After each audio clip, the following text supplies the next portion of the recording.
Agora nós vamos para aquilo que o Eterno... Eu preparei aqui pra gente aqui. Vamos lá. Vou compartilhar a tela aqui. Vamos aqui falar. Eu vou falar também dos sofrimentos que Paulo passou. 10 provas que Paulo sofreu. Mas vamos lá. Vamos seguindo aqui a videoaula de hoje. Vamos aqui entender isso aqui. Olha aqui. 2 Timóteo 3,8. Duas expressões aqui em hebraico. Tá? Olha só o que está escrito. No versículo 8... lá de Timóteo está escrito assim: e de modo que Janes e Jambres resistiram a Moisés. A palavra resistir aqui no hebraico, ó, essa é a palavra, ó, rite iatsevu. Ó, rite iatsevu, tá bom? Significa se colocar na face, na frente. Face, peneia aqui, ó. Essas 3 letras aqui. Tá? Então significa, no hebraico, a ideia é o quê? Se colocar na frente, na face. Tá? Isso significa se opor. Tá? A palavra grega que está lá é antestesan. Tá? Aqui o Stone coloca algumas resistir, ó. Tá aqui resistir. Aí na Septuaginta está aqui, ó, que é a raiz, tá? Yod, Tsade e o Beit, que tá aqui, ó. Essas 3 aqui, ó. É a raiz da expressão, tá bom? Aqui o artigo definido. É um artigo, tá bom? Então fica muito claro aqui. Eles resistiram na face de Moisés. Então, se opôs. No grego, significa resistir, tá? Se opor. Tá? Ele se opôs a Moisés. Porque Moisés estava o quê? Mostrando os sinais. Então eles foram e se opuseram como? Olha, a gente também faz sinais. Aí foram lá e fizeram sinais. Mas foram falsos. E Moisés, então, depois a cobra de Moisés, o cajado que virou cobra, engole as outras cobras. Bom, olha que está aqui. O texto está aqui, resistiram a Moisés. Eu coloquei aqui 9 embaixo. E também o texto que coloca resistirem à verdade.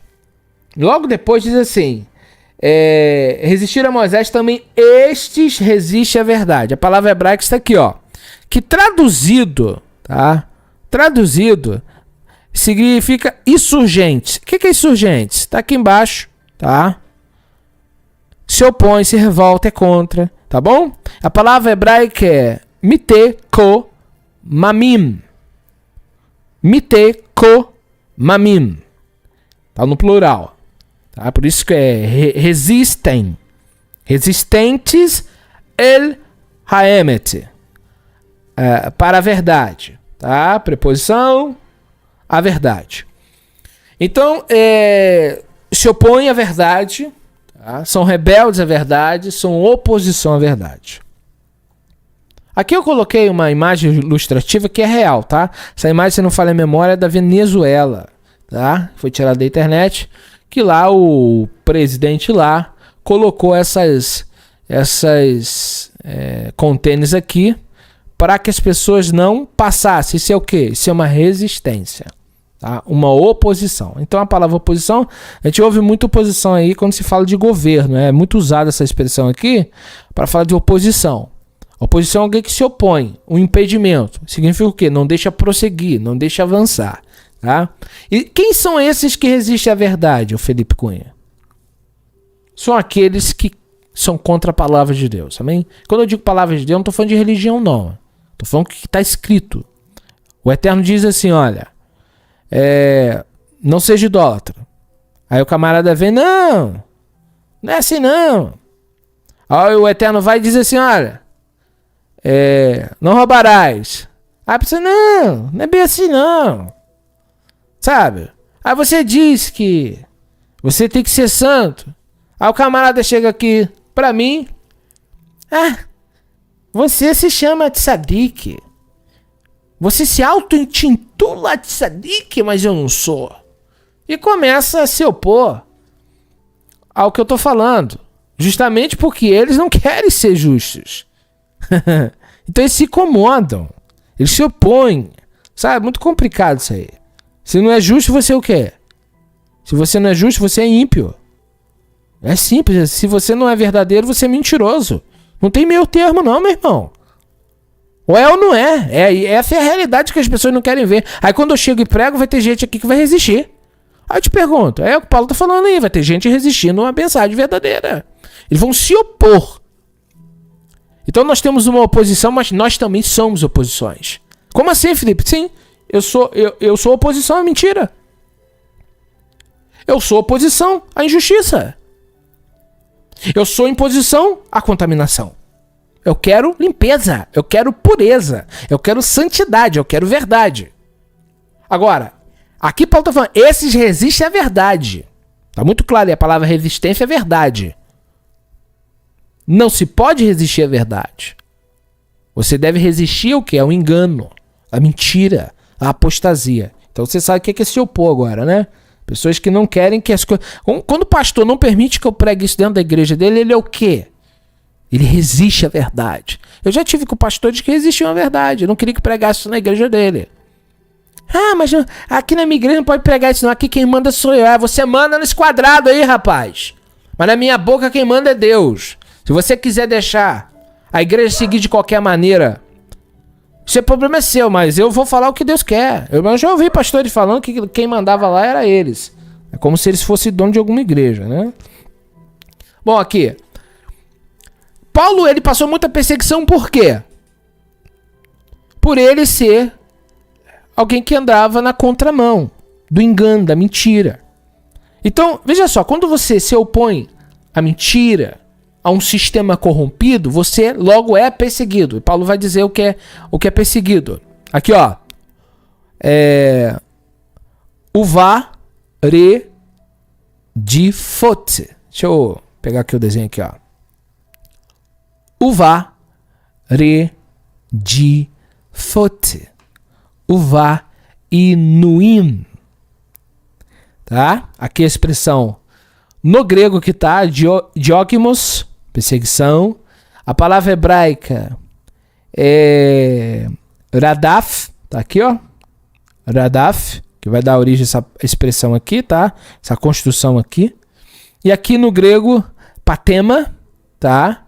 E anui, que é torturado. Torturado significa aqui, ó, sofrimentos, tá bom? Bom, olha o que está escrito em 2 Timóteo 3:12. Vekol, e todos, tradução hiperliteral, tá bom? Hiperliteral significa que está super literal aqui, ó. Vekol, e todos. Hafetzin, os que desejam. Bahasidut,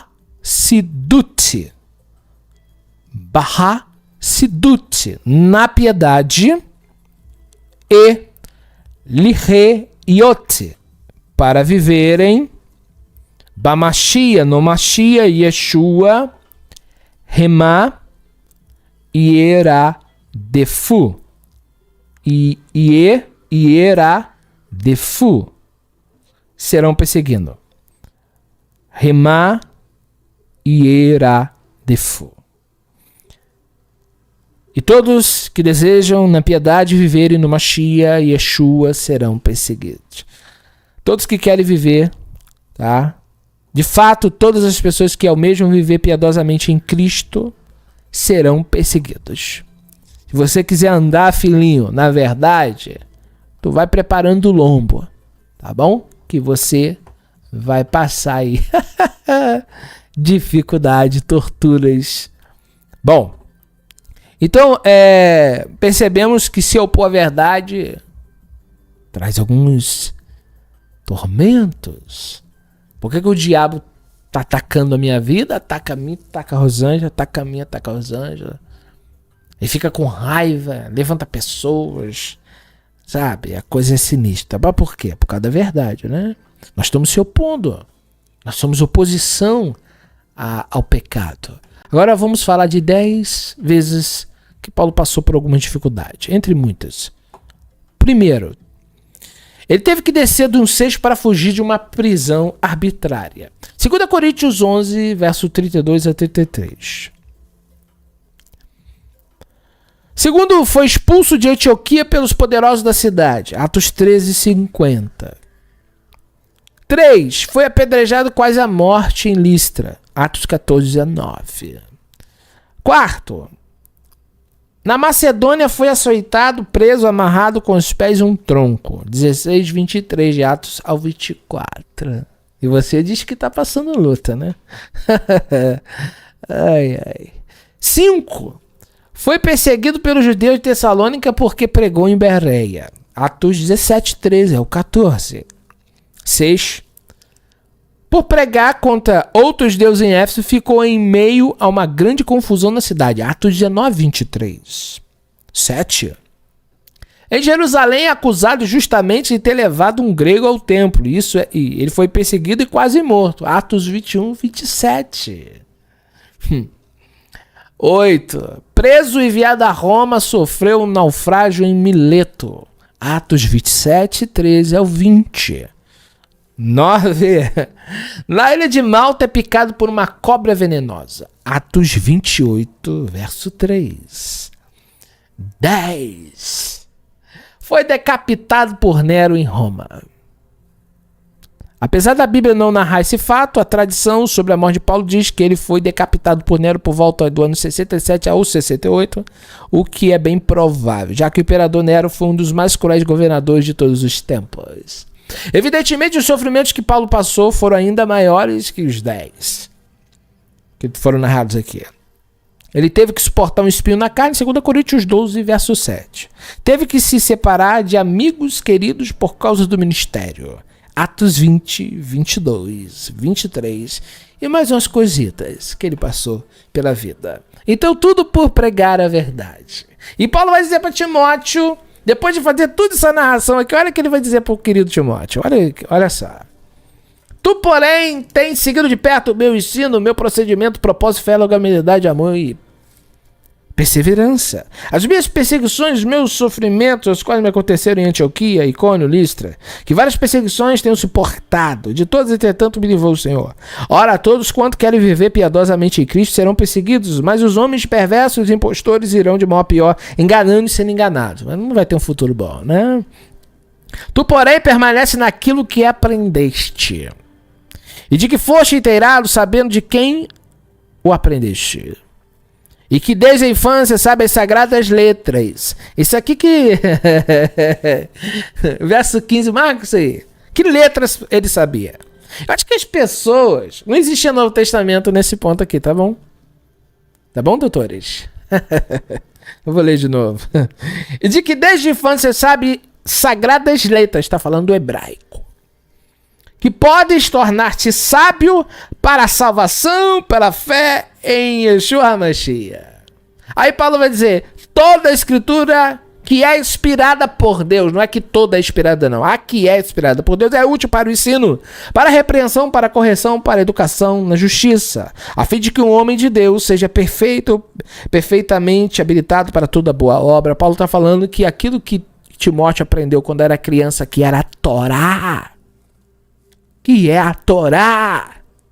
pode o tornar sábio para a salvação. E aí vem o camarada e diz que a lei de Deus foi anulada. E olha que eles traduzem errado aqui, para que você não saiba o que eu estou falando. Então eu estou falando que as traduções são tendenciosas. As traduções são tendenciosas, sim. Tá bom? É 3,16. Vou abrir aqui a Bibleworks aqui, que tem várias traduções em uma aqui. Para a gente ver esse versículo aqui. Esse versículo é muito mal traduzido. Olha a conexão. Sagradas letras está falando do hebraico, irmãos. Está falando da Torá. Aí o camarada vem aqui e traduz errado. Ou traduz já de propósito, né? Vou ler para vocês aqui as traduções que eu tenho. Toda a escritura é divinamente inspirada. Olha a tradução. Isso, ACF. A Ara diz assim, toda a escritura é inspirada por Deus. Aqui já tem outro, ó. Toda escritura divinamente inspirada. Já é diferente. Olha só. Toda escritura é inspirada por Deus. Toda escritura é inspirada por Deus. Toda escritura é divinamente inspirada. Olha só isso aqui. Toda escritura é divinamente inspirada. Já é diferente. Olha só como que é. A primeira diz que toda escritura é divinamente inspirada. Então qualquer livro é inspirado. É isso que... Olha só onde nós vamos chegar. A segunda, toda escritura é inspirada por Deus. Quer dizer que todos os escritos, até que eu escrevi aqui agora, é inspirado. Aí já na outra, tá escrito, toda escritura é divinamente inspirada. Aqui já é diferente. Significa o quê? Que aquilo que Deus inspirou, trouxe inspiração sobre o indivíduo, é inspirado. Não dá limites. Então você não pode dizer que só tem 66 livros inspirados. Porque pode existir outros, tá? Mas você também não pode dizer que os 66 livros, cada letrinha é inspirado. E aí você fica, então... O que é inspirado, o que não é? Com certeza, Torá, profetas e escritos de Yeshua. Tá? Porque Yeshua falou, não vim abolir a lei dos profetas. Ele garantiu a Torá aos profetas. Tá? A maioria aqui coloca que é inspirado por Deus. A maioria das traduções colocam. A única tradução diferente. Deixa eu pegar aqui outra versão aqui. Porque o contexto aqui é Torá, irmãos, tá? Ali de 2 Timóteo 3:16, tá bom? Vou ali pegar aqui, 3:16, não, na outra Bíblia que eu tenho aqui. Opa, Timóteo, cadê você? Aqui, ó. Opa. 3:16. Ó.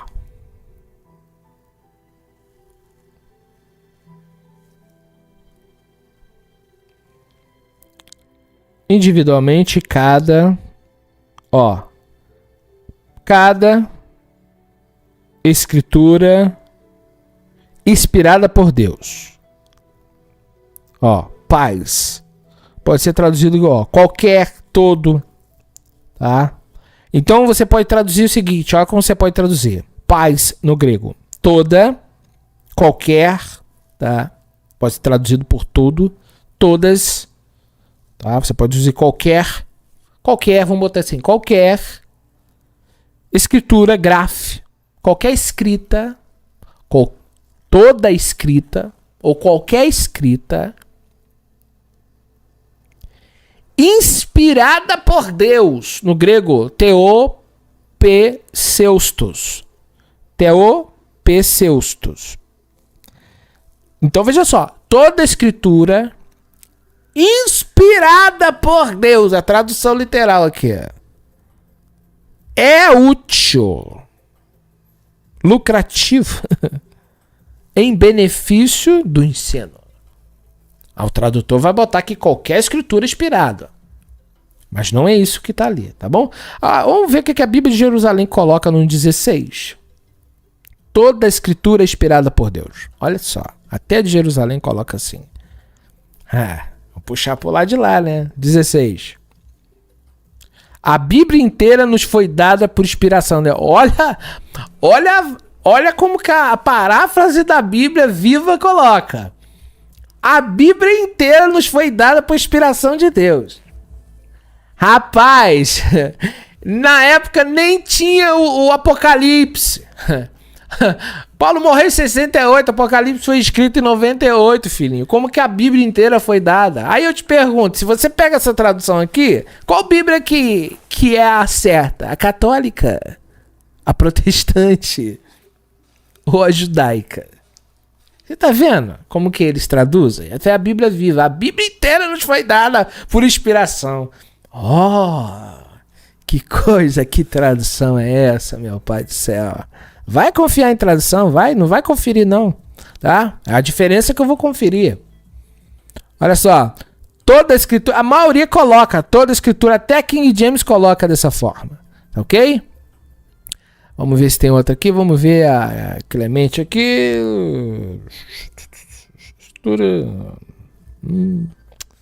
Vamos ver se tem mais uma aqui. Tem a área aqui. Toda escritura é divinamente inspirada. Já botou divinamente inspirada. Porque, na verdade, se você for no grego aqui, ó. Olha as palavras que tem no grego, tá? Deixa eu pegar aqui, ó.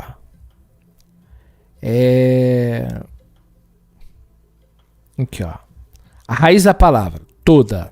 A raiz da palavra, toda em grego é paz. Graphe, theo, pneustos, tá? Bom, deixa eu pegar uma versão bíblica aqui que eu tenho em grego aqui, pera aí. Deixa eu joia, hein? Compartilha aí nas redes sociais. Vou pegar aqui, ó. Bíblia interlinear aqui, ó. Opa! Vou pegar aqui essa versão diferente aqui, ó. Tem que ter material, né? Vamos ver aqui o Timóteo aqui. Ó. Vou pegar aqui o texto. Então, voltando ali, o Timóteo está sendo orientado por Paulo, aqui as sagradas letras, o que eu fico abismado é porque os tradutores eles ocultam que Timóteo ele era filho de grego com mãe judia. Então, Paulo está dizendo que ele aprendeu desde pequeno o quê? As escrituras, não é? O que Paulo diz ali, tá? 3:16. Deixa eu pegar aqui, cadê você? 3:16. Tá aqui, ó. Olha a tradução literal aqui, hiperliteral. Toda escritura, toda escritura por Deus inspirada. Toda escritura por Deus inspirada. Também útil para ensino. Toda escritura por Deus inspirada. Tradução hiperliteral aqui, ó. Tá bom? Então, foi o que eu falei lá, ó, tá? Toda a escritura por Deus inspirada. Não é que toda escritura é inspirada, não, tá bom? Toda escritura é inspirada, tá errado. Toda a escritura que Deus inspirou, meu filho. Aí você percebe o que Paulo tá falando para Timóteo aqui? Que ele aprendeu as escrituras desde pequeno. Desde pequeno, Timóteo aprendeu a Torá. Então Paulo falou, isso, as escrituras que Deus inspirou o homem, ela é apta para o ensino. Ele não está de forma nenhuma falando contra a lei de Deus. Aí o camarada vem com a mentalidade cristã, vai traduzir a Bíblia e traduz isso aí, ué.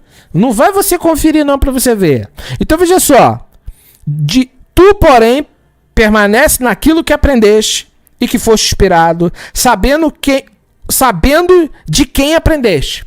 E que desde a infância, porque o judeu, o filho do hebreu, ele aprende as coisas de Deus desde pequeno. Ele aprende a ser justo desde pequeno. Ele aprende a casar virgem desde pequeno. Ele aprende a honrar o pai e a mãe desde pequeno. Ele aprende a pagar as contas dele desde pequeno. Ele aprende a ser um trabalhador desde pequeno. Ele aprende que não pode roubar desde pequeno. Ele aprende a ser justo desde pequeno, porque ele começa a aprender Levíticos, Números, Deuteronômio.